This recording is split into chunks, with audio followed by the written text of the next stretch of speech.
big play. Whispers in the clubhouse, will Durant be trained away? Names on every tongue, is Alex Bregman gonna stay? Front office scheming, rumors running wild and free. Dreaming of that lineup, what our roster's gonna be.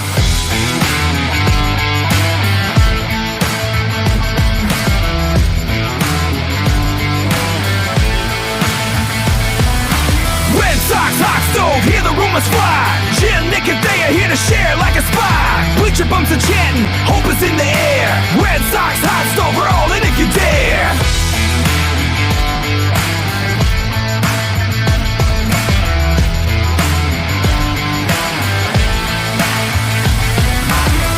Cheap free agents can't pass you by. Is Kyle from Waltham coming back, or is the price too high? Will they trade for Joe Ryan or a better number two? All we know is they are the interest kings, but what the hell are they gonna do? Red Sox hot stove, hear the rumors fly. Jim, Nick, and they are here to share like a spy. Preacher bums are chanting, hope is in the air. Red Sox hot stove, we're all in if you dare.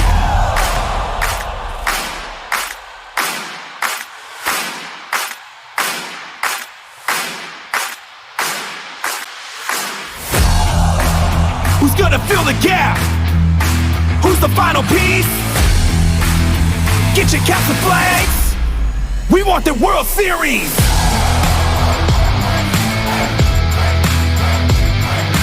Red Sox hot stove, hear the rumors fly. Bleeding red and navy under Boston sky. Trading dreams and tickets for a shot at July. Red Sox hot stove, we're all in if you dare. Red Sox hot stove, we're ready out there.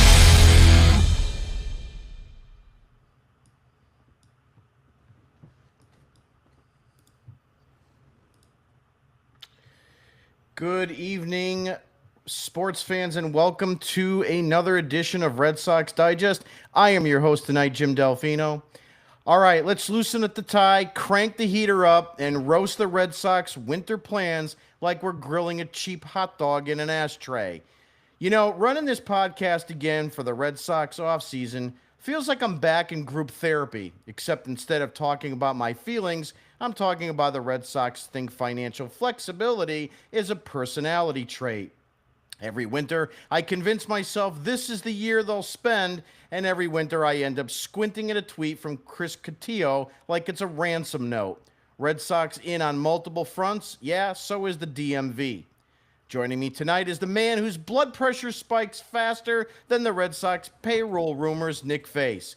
Nick's already written 17 trade proposals, 3 open letters to Craig Breslow, and 1 restraining order against Chaim Bloom's ghost. He says he's not emotional, but if the Sox don't sign a power bat by Thanksgiving, he's filing for emotional support from Alex Cora. Rounding out the panel tonight is Thayer Doyle, the professor of patience. So when the rest of us start whining about WAR and OPS+, he just rolls his eyes and says, "How about you hit the damn cutoff, man?" Thayer watches this front office juggle analytics like it's Cirque du Soleil and just mutters, maybe try feeling the baseball first. He's not here for rumors. He's here to remind everyone that fundamentals don't go on sale in free agency. Let's get into it. The Boston Red Sox are coming off a season where they finally cracked the wild card. Yes, that old hat fits again, but still look like they showed up with a picnic basket instead of a playoff bag. And the hot stove is sizzling. Their current big rumors. They've been linked to Kyle Schwarber, the NL home run champ with 56 blasts, and it's being called an obvious solution for Boston's power problem. But hold on, the market's getting crowded and expensive. They're also amongst the best fits for Pete Alonso, the Mets slugger who screams dream deal or overpaid disaster, depending on how you tilt your prism. And don't forget the internal itch. The Sox need frontline pitching and another bat if they truly want to chase down the division instead of playing tag with the lollygagging Yankees. So let's break it down. Welcome in, Nick. Nick, how you doing tonight? I still don't understand how there's some people out there that think that the Red Sox are going to do something big this offseason. I can't convince myself otherwise. I think this is going to be a cost-cutting offseason for this team.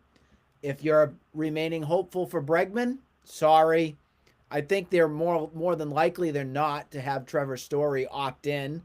But you should prepare yourself for Tristan Casas at first base You should prepare yourself for Marcelo Meyer being involved at shortstop. Hopefully, they move Story over to second.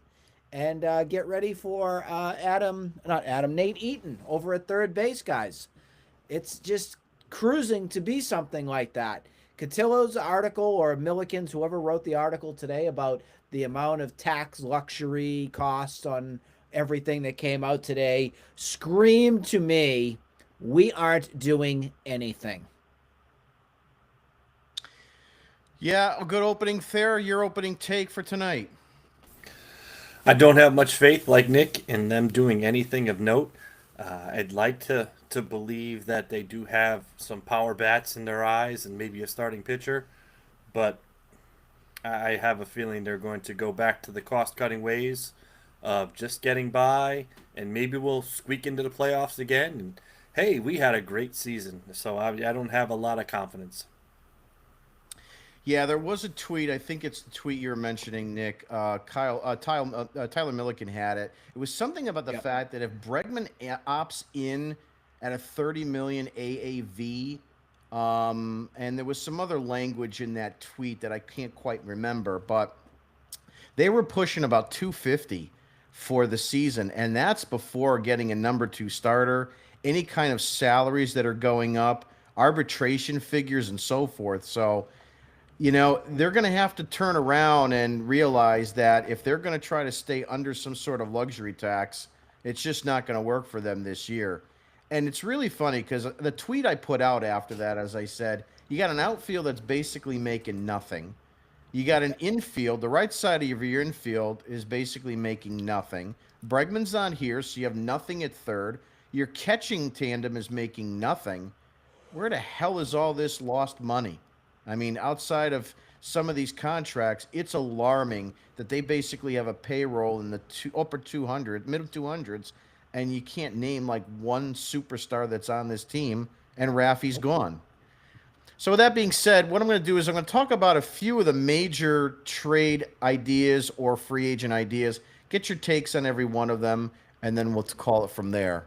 So obviously, number one is going to be Kyle Schwarber. So with Schwarber, the Sox reportedly have a lot of interest in him. He's been obviously hitting a lot of home runs every year for the Phillies. It was a great free agent signing for them. We could have definitely used him over the last few years. And he's an obvious solution to a big hole. Thayer, I'll start with you. What are your realistic expectations that the Red Sox would actually sign Schwarber? He's in his 30s now. It may not be a long-term commitment, which, management and John Henry obviously seem a little bit scared away from. So that might be an advantage for us that they can do something in a 4-year type deal. But realistically, what does he provide for the Red Sox? Where would you see him fit in? And do you think there's a really distinct possibility we could get him? Distinct possibility, none whatsoever. I think where he would fit in, he would provide power and leadership. The only issue is he would have to DH, and we are currently stuck with an overpriced,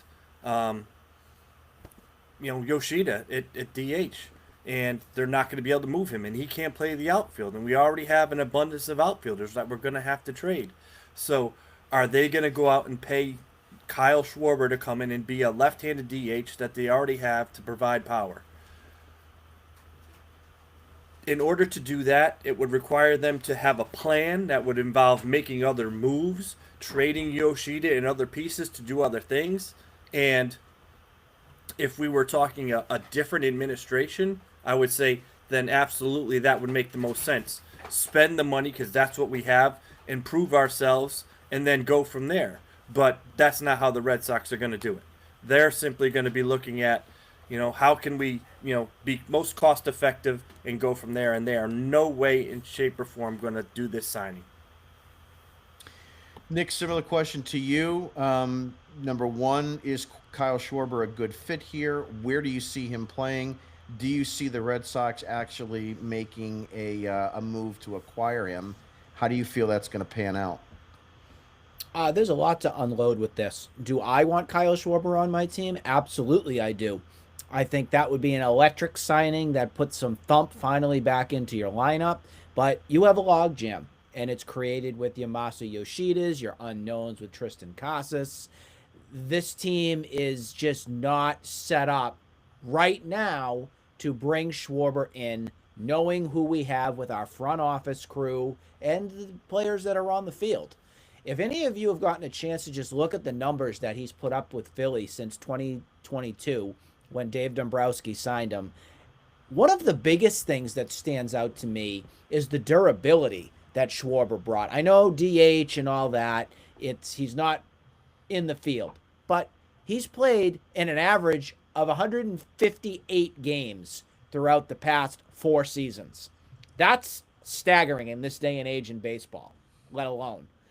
He doesn't hit for average. We understand that. But I'll take the homers, the RBIs all day, every day, and especially to bring in a guy that has veteran leadership skills where he thrived when he was here in 2021 would be outstanding to do. And I'm fine, me as the owner or the manager, I would put a glove on him at first base and tell him to get back out there.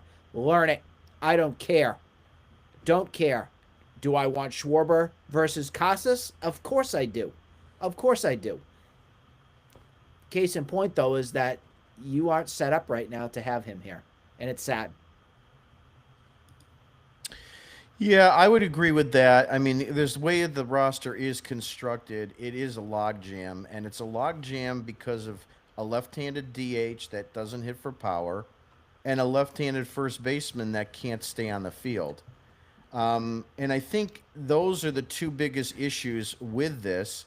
Obviously, if he was right-handed, maybe it might make a difference. But the simple fact is that there's no question in my mind. He replaces the power that you lose from Rafael Devers, and it will be a shorter contract. And I think that's the reason why I thought it made a lot of sense for them. Of course, I want Schwarber. I'm trying to look up right now. Did he have many games in the field in 2025? It looks He was like playing left field for a little while because they had injuries, and then they eventually moved him back into DH. Okay, so it was only a handful of games in left field. So I don't think he had any time at first base. I mean, does it Last time he played first base was 2021 with the Red Sox. He did 10 games over there.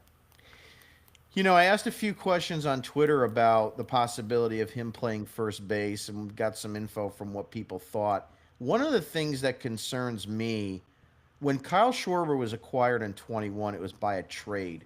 So the reality there was he didn't have a say so much, I don't think, in what he would play, what position he would play.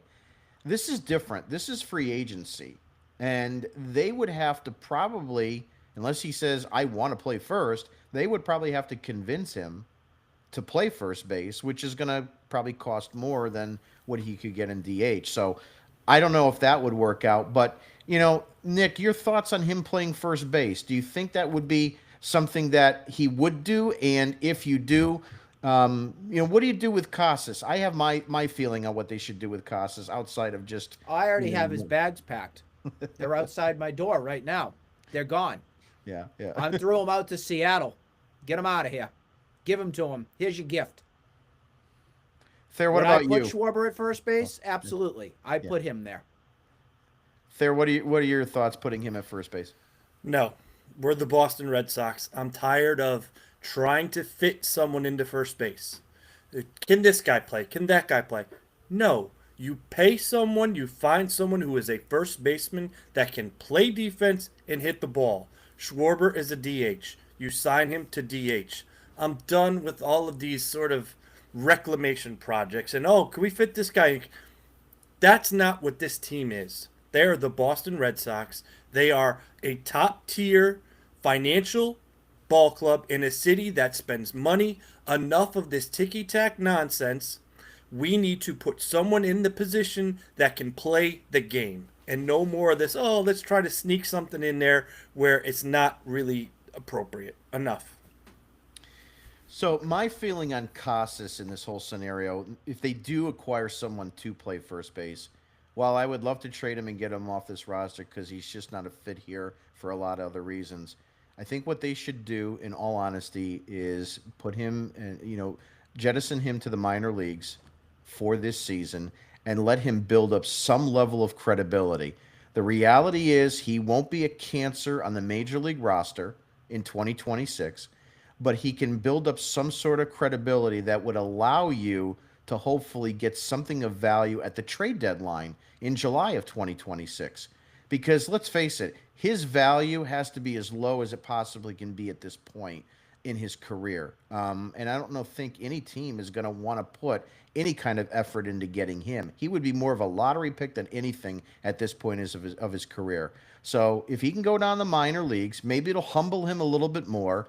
Maybe he can put up some decent numbers with power, and then they can move him right from a AAA standpoint. Don't even bring him back up to the major leagues to have him struggle. Just trade him as a minor league prospect style guy. Next talking point I want to talk about is the pitching. There is some small little rumors, and I love it, talking about Tarek Skubal potentially being available by Detroit. I don't know how available he would be. I mean, if you're the Detroit Tigers and you still think you have this window, you need to go out and make him a priority this offseason. He's a free agent at the end of 2026. It's not without the realm of possibility. I know some people on Twitter said I was crazy, but I think a lot of people thought I was crazy. You know, you could go back to Pedro Martinez. You could go back to Chris Sale acquisition. You could go back to the Kurt Schilling acquisition. All those, in hindsight, were crazy. So how crazy is it there for the Red Sox to try to make a move and get Tarek Skubal? Probably going to be an overpay. What would it be? What would a trade scenario be for you that's realistic in that scenario? And then could you sign him to a long-term deal? And what a hell of a 1-2 punch you'd have. Anybody but Anthony and Crochet. Mm-hmm. Who would you like? Detroit? Absolutely. And then I'll go from there. I have no problem trading early. I have no problem trading any of the pitch. Bayo can go in this deal if they would like Bayo, if they want a proven starting pitcher. I have no problem. Tolley can go. Harrison can go. Heck, I'll trade all four of those pitchers to get Skubal. I'm fine with that. If they want a shortstop, they can have Meyer. If they want an outfielder, they can have Abreu. They can have Duran. I'll send them anything they want. Will the Red Sox do it? I doubt it. But you never know. Yeah, I don't think you can ever know. I know this isn't Dave Dombrowski's Red Sox, but I think if Dave Dombrowski was here, you could almost bank on it. Nick, what are your thoughts? I'd give him anything outside of Roman Anthony or Garrett Crochet. I echo exactly what Thayer says. Back up anything you want. I'll be the driver. Load everybody up in my van that I have here. Get them out of here. I'll drive them to Detroit. I don't care. I'll go 100 miles an hour to get them all out of here to bring Struble here. It would be amazing. But what an interesting tidbit that we found out on Struble from all of this. That guy wants out of here with the Tigers. Mm-hmm. Do I blame him? I don't know if I'd want to be in Detroit. I've never been there. No offense to anybody who's a Detroiter out there, but I think if I wanted my career, I'd probably want to be somewhere either warm, more prominent, and has a real opportunity to win. And I don't know if Detroit has that window right now. And it's a financial piece, I think, too. With that lockout coming, yeah, they do not want to be held hostage with long-term contracts. Yeah, I think that's the biggest issue. Obviously, if the Red Sox had a great opportunity to trade for him, the Crochet deal has to be the bottom starting point, and going up from there. It would be a wonderful problem to have, but it definitely would be Pedro Schilling all over again. It would be Sale Price all over again. I don't rule it out. Do I really, what is my percentage that I think it would happen? Definitely under 50%, but you know what? I think your analogy, you have to get off of Red Sox comparisons. You're looking at Schilling, Randy Johnson. Yeah. Okay. That's what those Yeah. two guys would be. Right. Yeah. Yeah. I mean, obviously, one lefty, one righty. I was but gonna say even Sale and Price, that doesn't even match up to anything No. that this could be. Yeah, it This doesn't. would be goddamn awesome. Yeah. Yeah. Closer to Schilling Johnson. I agree with you on that. So it'll be interesting to see. I think the bigger concern I have is that they've got a lot of guys on this rotation that are potentials for 2026 that Potential I wor- 4-5s, unfortunately. that I worry exactly that are more going to be a handful of number fives.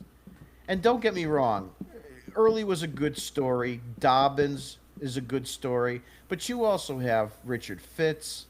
You have, 3 or 4 of these guys. Luis, You got Cutter Crawford's coming back. Tanner Yep. Houck, whatever hell happens with him. He may not even. Nothing be under screams contract. number 2 to me on this. There's Nothing. not one guy, and the playoffs showed us that Brian Bayo is not a number 2 starter. He's got to be a 3 or a 4. So you do need to go out there and do something. I mean, that would put asses in seats, and ticket sales would be astronomical. And I'll tell you, if the two of them are healthy in a short series, I mean, it's absolutely mind-boggling what that rotation could be at the front end. So, but I worry that the Red Sox are going to try to sell us on the earlies and the Tollies and all that. And I think you're going to have a handful of number 5s, and that's what the concern is. So we'll see how that plays out. I also don't want to spend too much collateral that we have on a move just for him if we need to really isolate other areas. So I think it's one of those things where they have to have a multitude of options going on at the same time. We're going to go and trade these guys for Scooble, but we're signing some free agent to be a bat in that lineup. They're not going to have the trade capital to do both, I don't think. Moving right along to the next point. Let's see here. Talking about some opt-outs and some contract drama. So obviously Alex Bregman is opting out. We kind of had a little bit of a talk on that last week.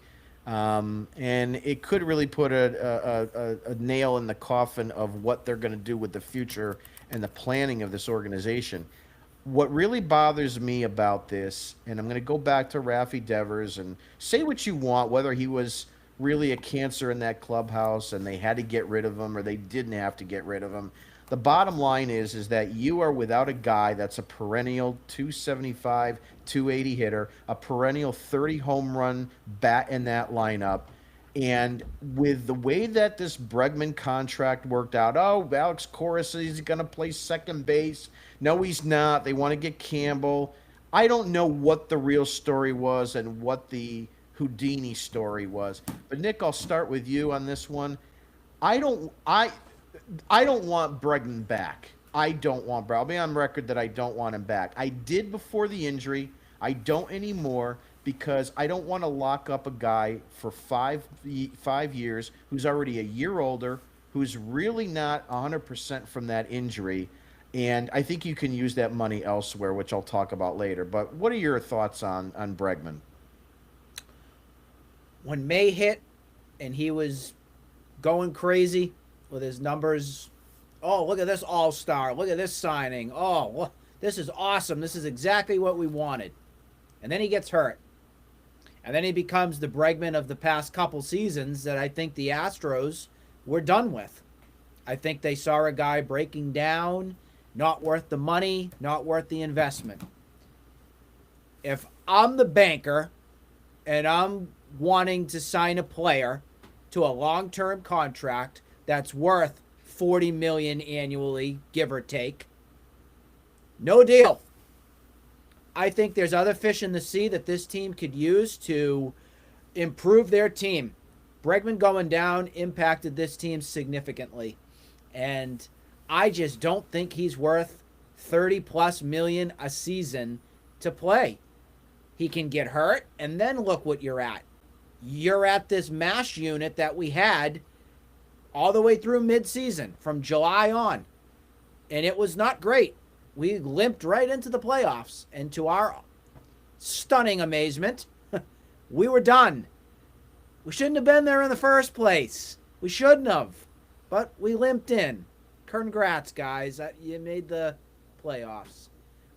For me, no deal on Bregman. For me, I don't want him back. Thank you, but you are Adrian Beltre. Yeah, the only difference with Adrian Beltre was he's a Hall of Famer he in was the good. making, and he was good, both defensively and the offense. The power was there. I just, he's just a guy that I think you're gonna. I mean, like I said, to put 5 and 150 in front of him when there's other options out there, you need better power. And I'm not saying just at third base. You need better power in that lineup. Thayer, your thoughts on Bregman? You want him back, and what do you feel is going to happen? I don't need him back, but what we need right-handed bats. I agree with Nick that the amount of money that it would cost to bring him back would not be as beneficial as maybe using that money to bring in, just for example, if you spend that money and you bring in Alonso to play first base, you have the right-handed power hitter, then maybe you can go out and get the Japanese third baseman, or maybe you get Bo Bichette, and Bo Bichette becomes your shortstop. He is your right-handed bat. You also spend for Alonso. You now have Story play second base, and you have Meyer at third base. So defensively, you're fine. You have your bats. You have your left-handed outfielders, and then you make the trade for pitching. I think if we're looking at the grand scheme of things, the way for the Red Sox to improve themselves, the easiest, shall we say, and the most efficiently is to trade for pitching, because the pitching market, other than Valdez, there's really no pitchers that are, I would say, worth it. Because even Cease, I think he's a number 3. There's no number 2s out there, really. And Valdez, I don't trust him 100%. So you sign a bat and you trade for the pitcher. If it's Skubal, fantastic, but we doubt that. But it's someone like a Mackenzie Gore. It's you go and get Joe Ryan to solidify your starting rotation, and then you use the resources that the Red Sox should have to pay for positional players. Yeah, you stole my thunder a little bit on the Bo Bichette thing, because that was my my little trump card there. But I had tweeted about this a few times. He's the guy that I would target. I would let Bregman go. I would, first of all, Bichette's 27 years old, and I've had some arguments with some Jays fans that his Dante's still there, I guess, somewhere in some kind of capacity, and that Toronto will never let him go. We've all seen situations where guys have gone that were never supposed to go. So you rule out nothing. It ain't over till it's over, as Yogi says. But that would be the guy that I'd want. You put him in short. You put Mayer at third. He solidifies that defense. He's already shown you, Mayer, that he is a major league ready third baseman defensively. And then Story, if you put him at second base, if he opts back in, you solidify that position for 2 or 3 seasons. It's been terrible at second base. And then you figure out what you want to do with a guy like Campbell, if they're going to put him in the outfield or whatever they're going to do. But for the period of 26 and 27 and maybe even 28, you have that left side of that infield, I think, is probably top-notch as you would get in baseball, at least defensively and offensively. And you go from there. So, he's 4 years younger than Bregman. That's the guy that I would take, and I would make the commitment to 5 years, 150, whatever it might take. I think that's where you want to go on that. Nick, do you want to chime in on Bichette? Your thoughts on him? Yeah, I would be stunned if the Blue Jays let him walk. Mm-hmm. I would, especially now. I mean, flip a coin right now on who wins this World Series, because it's now 2-2. But if the Blue Jays do let him go and just say, you test it, go out and find whatever you want. Say they win the World Series. Say that happens. And they just let him walk. One of their homegrown studs. Ooh, that's like Red Sox-esque right there. And I don't know if any other organization would be that daring and that brave to be as assholeian as the Red Sox. Well, the Red Sox have done it oodles Countless of times. times. Okay. Mm-hmm. Xander Bogaerts. I mean, Mo Vaughn. We can go over this, till the cows come home. But that's how the You Red didn't tell. Sox. You didn't do word of the day today. Then the word of the day is assolian. That's my new word of the day. Yeah, we're just kind of flipping it around a little bit with that opening Uh huh. music. Try to be something a little Yep. bit funnier. Next talking point I want to bring up, internal assets and the excess of a problem. Sources say that the Red Sox might trade away Jaron Duran because they're overflowing in outfield talent. Overloaded roster equals we have pieces, but we don't know where to use them, which is great if you're playing Tetris, but lousy if you're chasing championships. Thayer, I'll start with you. Jaron Duran, Rafaela, Abreu, Roman Anthony, Rob Refschneider, Christian Campbell. There's not enough room. What do you do? I trade Duran. Duran's the first piece I trade because I think he probably has the most name value. I also would be willing to trade Abreu if someone would be interested in him, but it's probably going to be multiple deals because not all the other organizations are as ignorant as the Red Sox are in the thought that, oh, I can have plenty of left-handed outfielders. They have to understand that you have to have a variety and diversity in your lineup. So I would trade Duran to start with. I would trade Abreu if necessary because I'm not entirely sold on him. I don't mind him. He can be a Trot Nixon type. I don't see him being someone that would carry an offense, possibly play decent enough defense. I think Anthony is your sole outfielder that you're going to keep. I'd like to keep Rafaela simply because he's that defensive cog. If we can just sort of have him play center field, lock it down, provide enough offense in your infield to not have to worry about him not being a consistent offensive player, then they're fine. And I don't know about Campbell. That whole situation is very confusing what they're going to do with him because they sent him down to the minors and he had a couple home runs and he ended up hitting 270. Never really heard about him after he went down. There wasn't even a hint of bringing him back up. Is he playing first base? What was he doing? I don't know what his defensive capabilities are. And is he a lost cause? Is it someone that maybe before we bring him up and expose him again, they trade with the thought that he's going to be somebody good before they prove that he's really not? Yeah, this is the thing that I talked about at the end of the season. I said once we get into the off season, the Red Sox have a lot of question marks, and for all the chatter that I hear from even people on the inside, I love Tom Caron and stuff like that, but a lot of these guys have said, Lou Merlone, it's like, oh, they're building something here. And I still question that because a team that is as close as they were to a championship in 2025, and I'm talking about the mere fact of them getting into the playoffs, doesn't have the amount of question marks that the Boston Red Sox do have and shouldn't have. And I mean this sincerely because when you look at every position, you don't know. Let's start with the outfield. You don't know who's playing left. You don't know who's playing right. You don't know who's playing third. You don't know who's playing short. You don't know who's playing second. You don't know who's playing first. The only thing you know is you got two catchers, and you probably should upgrade that. So that's really bizarre because when you look at 16 and 17, when you looked at 03, you were a piece away. They are not a piece away. It's mind-boggling how this is. But getting back to just on the Duran front, uh, number one, let me interject by saying I hope Abreu wins the Gold Glove, not because I think he deserves it, but I think it adds a little bit more value in a trade market. That's enough on that.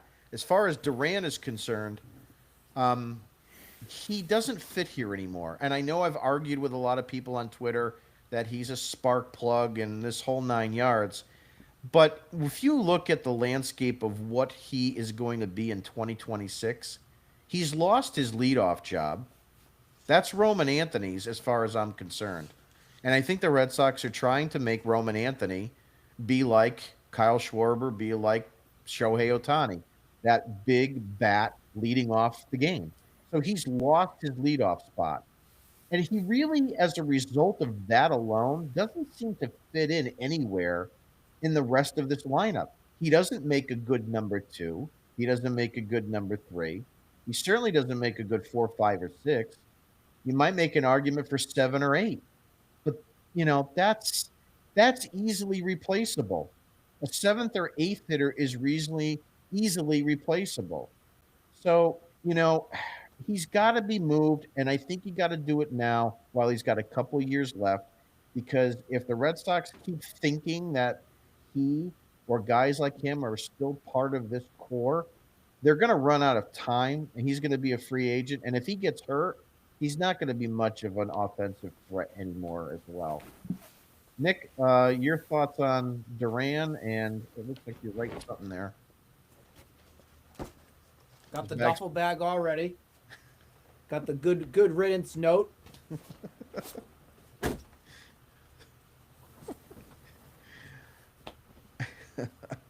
That's all I can say on Duran. I'm done. I've been done.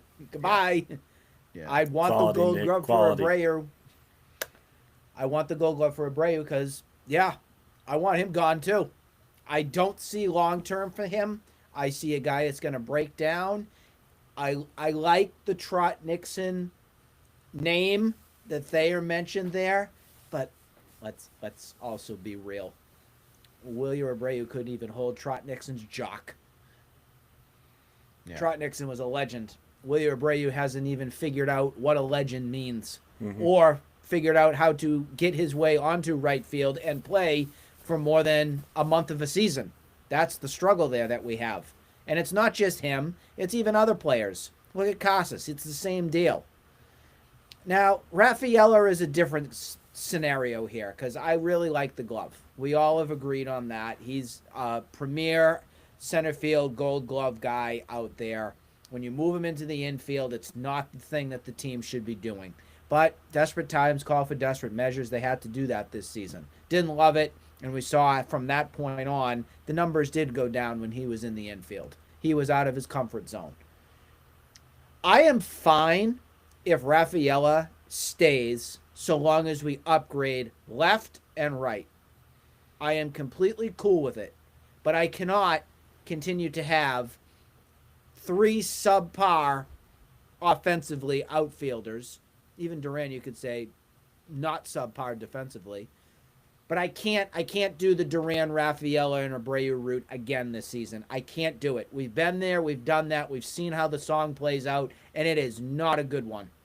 It's like the hokey pokey. You put your left foot in, you put your right foot out. Well, it wipes out your whole outfield with that combination. You can't do it. Can't. So I want Duran gone. I want Abreu in some sort of a deal gone.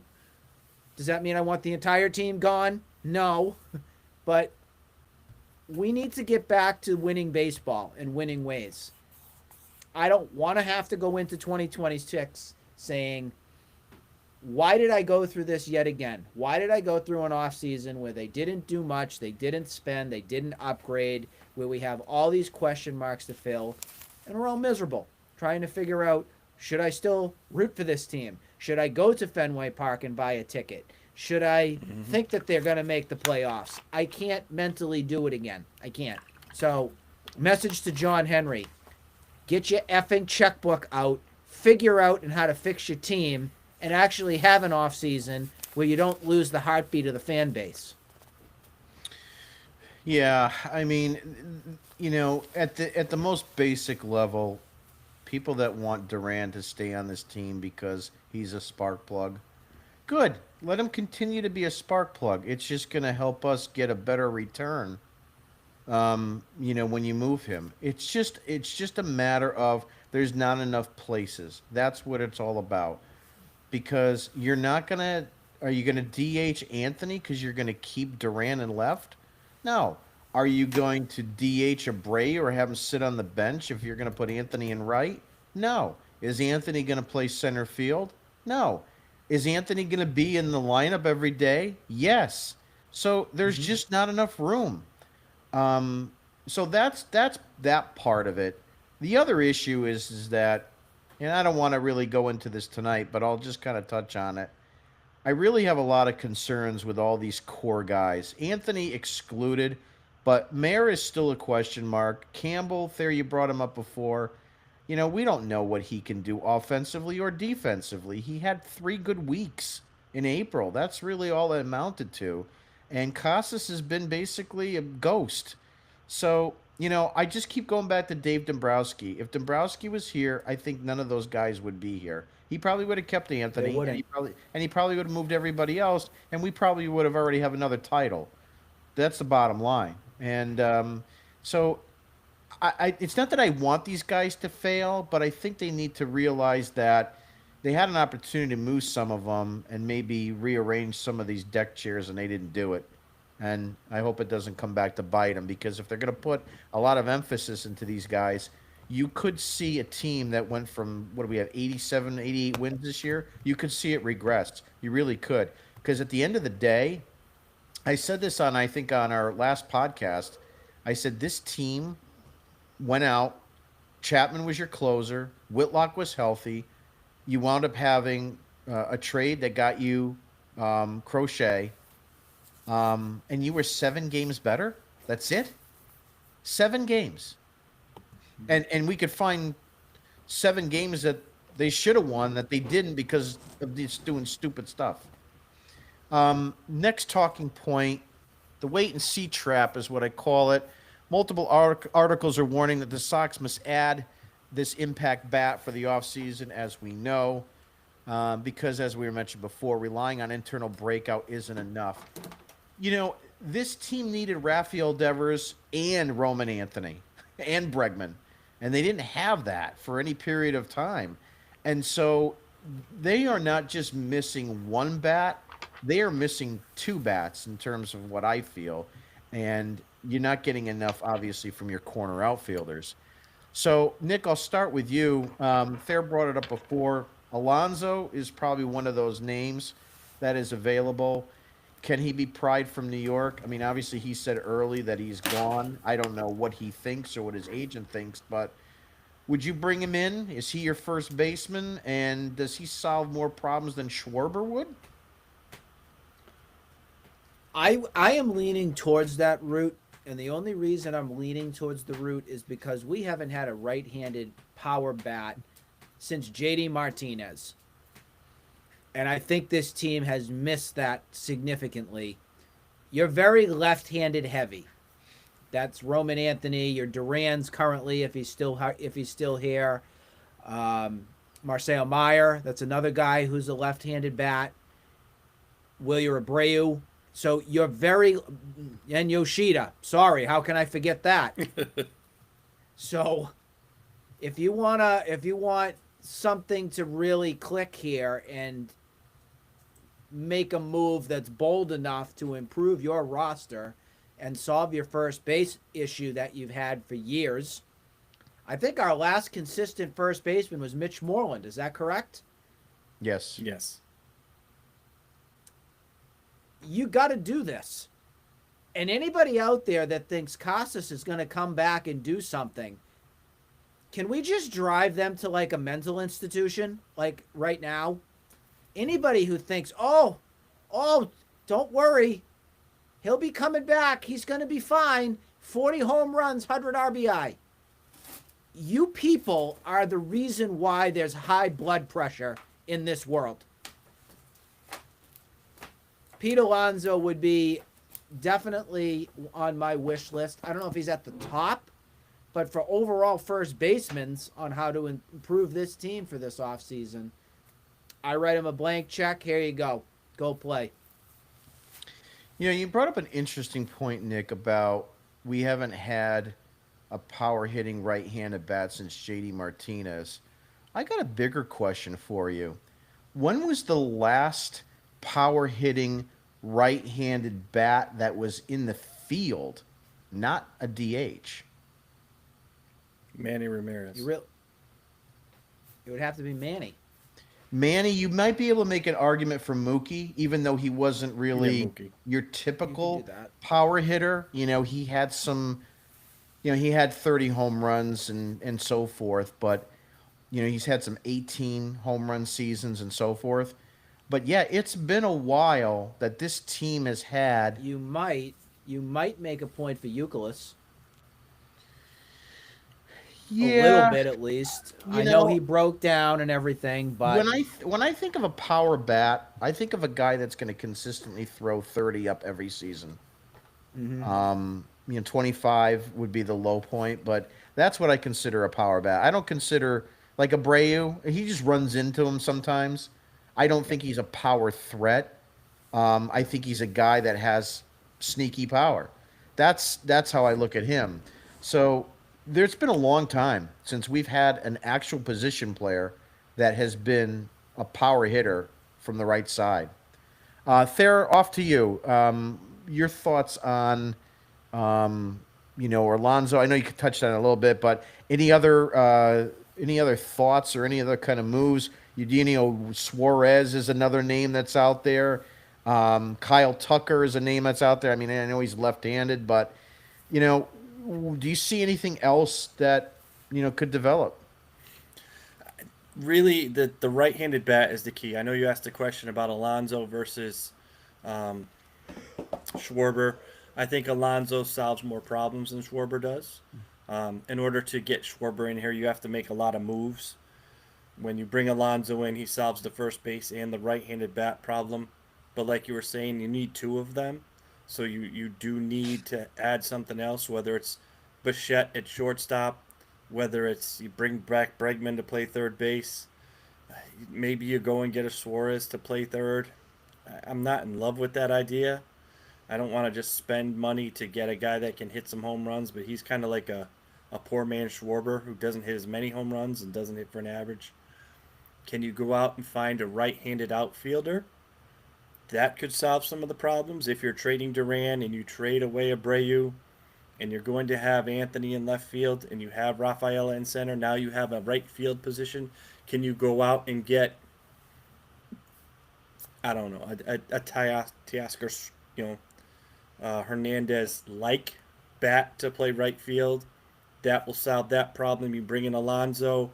Now you have some sort of situation where but you need to bring Story back because you're still struggling with infielders. Because right now, you really only have Meyer to play one of three infield positions, other than first base. So you have to go that route. There's a lot they need to do, and what really bothers me, and I know we'll get to this probably the next, is this lockout could go one of two ways with the Red Sox. They can either say, because it's going to involve salary caps. There's a lot going on, so it's probably going to be a long work stoppage and very, contentious discussions to the point where I don't know if, shall we say, frugal owners are going to be interested in having large long-term contracts locked up if there's the potential for a salary cap. If there's the potential for the salary cap, no team is going to want to have to go in with massive amounts of money and then have to get rid of it. So I think we're going to see one of two things this offseason. The Red Sox do absolutely nothing and just sort of say, hey, we have a bunch of young kids we did develop last year. We're going to continue to develop them, and we're going to go and see what we can do this year. Rah, rah, which basically is Red Soxian for we're not spending any money. We're going to go into the lockout like this. Or what you may see is Mamie Henry's saying, you know what? Last hurrah. I'm going to pay everybody like I paid Bregman. I'm gonna offer massive 1-year contracts and just shoot the moon, knowing that they're all gone at the end of the year, and we go into the lockout with, hey, maybe we got lucky, That's a good point. and away we go. Yeah, it's an excellent point. I just want to wrap up tonight just with a round robin of this, and I'll start. What I think would be a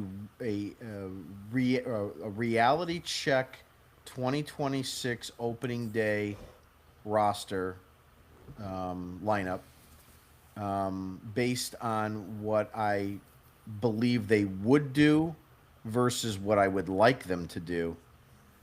And what I would have is Roman Anthony in left, Rafael in center, My right field's a little iffy.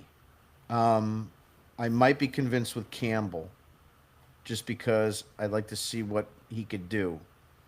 My infield would be Mayer at third, Bichette at short, Story at second, Alonso at first, and Narvaez behind the plate. That's what I think would be a roster, and fill in the rest of the guys as you will. But I think that would be something that I could see them really doing. Right there, it's two free agent signings. Nick, I'll go with you next. What's your diamond look like? I like what you called there on that. I like the Alonso play. I am intrigued with Campbell and Wright, but I think the Red Sox may be trying to find a trade partner this offseason with him. I know the contract is high. I get it. But there might be a team that's willing to take something of a risk and give it an opportunity. The Red Sox may have to eat money on it. I am still trying to wrap my head around a package that has Abreu going somewhere to improve the roster in some capacity, and Duran going somewhere to improve the roster in some capacity as well. That's what I don't get. I don't know if it's going to be a package deal with the both of them, separate deals. I think one of those guys has to bring you something quality of a pitcher. I do. And I think the other needs to be some sort of an upgrade. Could be another pitcher or another outfield piece. It might need to be there. So, But what is what would I you, really like what would your I really diamond- like Kyle Tucker. I have to say I like it, but it's going to take a lot of roster configuration to make this happen. You're going to have to probably eat a lot of money on Yoshida, figure out who aligns right with Duran and Abreu. But I would like Kyle Tucker as my right fielder. I really would. It's a wish. It's a hope. Don't come at me if you say I'm out of my mind. It's just, this is where I'm at. I'm going to shoot you straight. Rafaela is my center fielder. Left field, obviously, Roman Anthony. Third base, I'm going with Marcelo Meyer. I think the Red Sox are probably going to keep Trevor Story at shortstop. I don't love it, but I think that's what they're probably going to do. Second base right now is the big question in my eyes on how they're going to figure it out. I think for my reasoning on Trevor Story staying to short is I think they're going to be too stubborn and too cheap to actually figure out how they're going to upgrade something there. And I think I'm either between Marcelo Meyer being at third or second.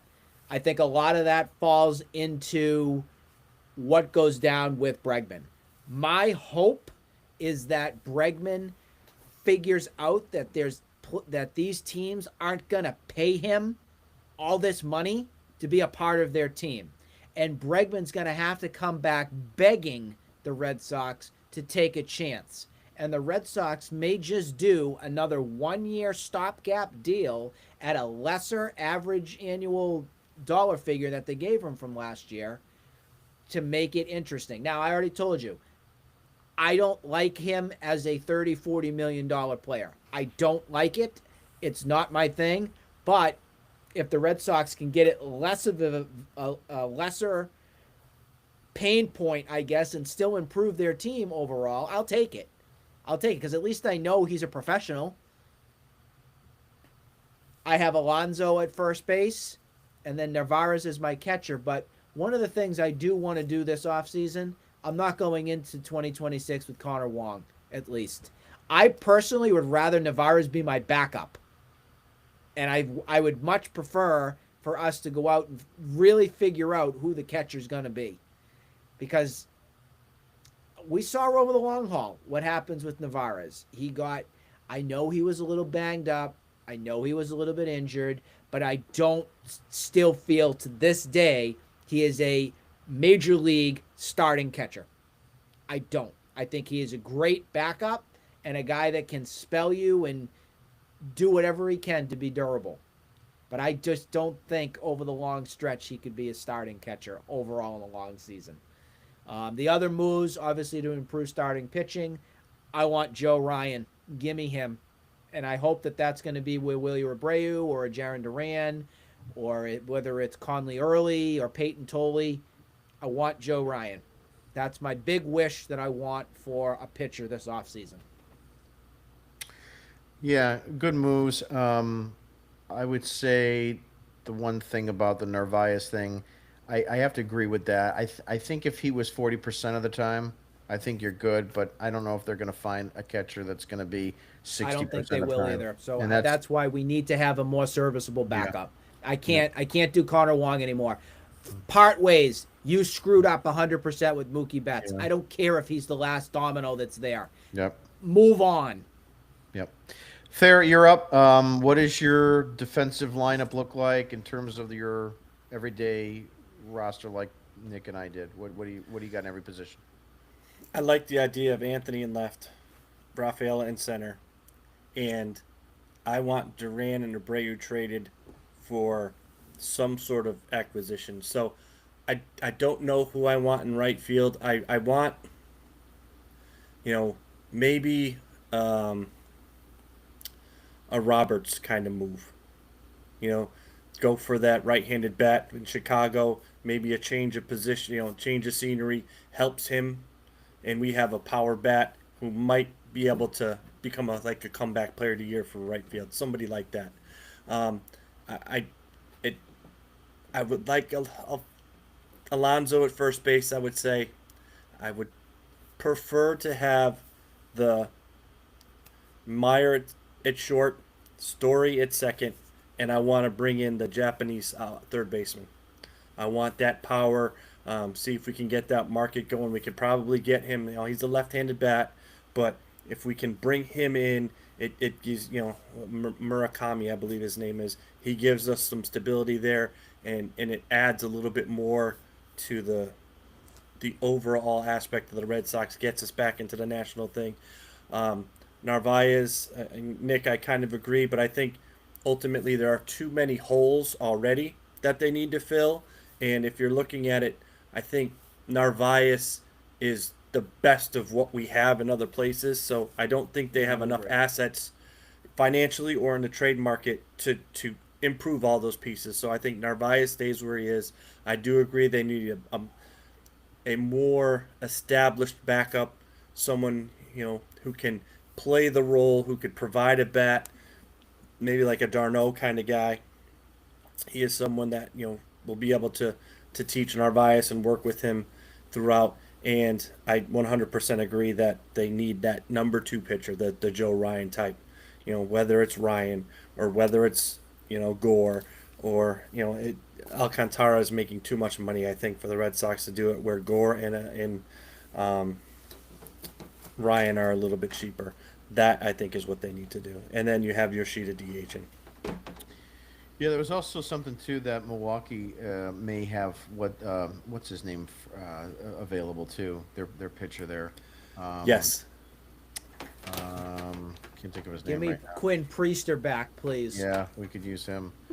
So we'll see how it goes. But I'm going to wrap it up tonight. I'd like to thank both Nick and Thayer for being on with us for this hot stove edition.